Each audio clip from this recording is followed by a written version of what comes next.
Alrighty, so here we've got two scoring sheets. For those that are not familiar with the scoring sheets, this is what we refer to as a Boulderjam scoring sheet. You have all your problems listed on the side. Very important to note that you mark in the climb that you've got or the problem that you are judging. Make sure you mark the attempts in there. With the World Cup format, it works slightly different. You'll have each athlete their names listed down there. So first thing you do is double check their bib number, make sure you've got the right athlete there. You're going to mark their attempts and then we'll get to the scoring later. So let's start with the Boulderjam. So first things first, check the bib number of the climber that's climbing. Most of the athletes will give you their scorecards beforehand and you will call them out to come and do the climb. So double check the bib number when they get on the wall. Make sure you're in the right column for the climb that you are judging. And then you mark each attempt by simply putting a line. Keep in mind that with some of these Boulderjams, they go 2 hours plus, and you could have numerous attempts, so keep it tight and keep it clear. So each attempt will be marked when they have a positive start. You mark it as a start. As I said in the previous video, do an audible yes to confirm that it's a start, or call out start so they know they have done a controlled start, and you'll mark the attempt. If they get a zone on the first attempt, you're going to mark the zone with a line underneath the attempt.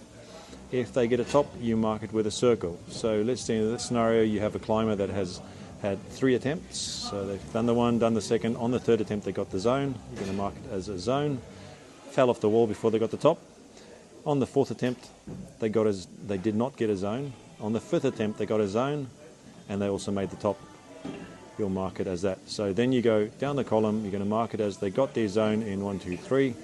Third attempt for a zone, and they got their top in 5. So we mark that as a 5. So sign that one first. Got a top in 5, sign that, job done. Hand the score sheet back to the athlete, they'll move on to their next climb. Pretty straightforward. The reason we mark the second zone as well, if there are any questions on the first zone or the first attempted zone or each consequent zone, we can always go back and you'll have that as a fallback for any appeals on the climb. With the World Cup format, slightly different. Again, check the climber's bib number, make sure it's them. You're going to mark your attempts similar to what we've done in the Boulderjam, and then when you get done, you're going to mark attempts to zone, attempts to top, sign it off on the side.